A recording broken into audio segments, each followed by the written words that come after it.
Crossing over from the roofs of Kubi, the boys made their way to an old hiding spot of Tani's, where it seemed he would need to remove the last few belongings of his, since he had given the space to a mother and her 2 small children who had lost their home to, well, the type of bell-worshipping hounds who would kick a woman and her children out of their home after breaking down the door.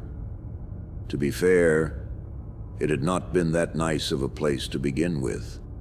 At least what Tani had left her was dry, and had one other family living nearby, who just minded their own business and kept to themselves.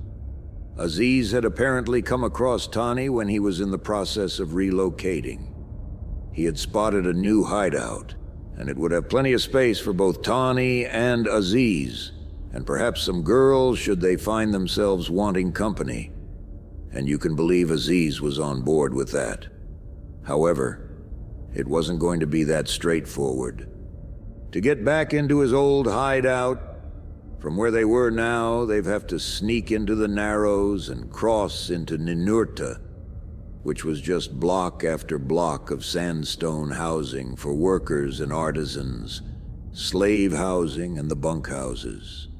Dense and rather dangerous late at night. The new hideout would be at a spot right near the wall, high up, where it would be hard for people to reach them, let alone cause problems. North into Ninurta, and with a hell of a view. Southern Ninurta, on the other hand, was where the trouble lay spread out.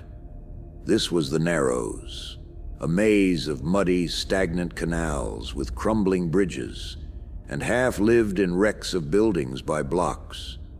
This is where whores and thieves vied for space amidst cutthroats and prospecting slavers, and lost young women were said to disappear into the Narrows and make their way into long black skiffs, roped and gagged, never to be seen again as they were ferried away into the mist. The biggest problem with Kubi was that it was a bit eerie, mostly abandoned, and parts of it were starting to slough off and fall into the canal without much warning. Apparently, people said that there were days when it was once a thriving area with hanging gardens and tea shops. Tani had recently watched a rat drag down and eat a rather desperate-looking pigeon after fighting it in the ruins of a market garden. So those days must have been long, long ago. Tani had come from the southeast, and about as far east as Aziz. This much rain still caught him off guard from time to time. The biggest problem with the new hideout was its proximity to the old hideout, which was a temporary issue with a known solution. But the biggest problem with the Narrows was that it was dripping with crazy people and dangerous animals and every combination thereof.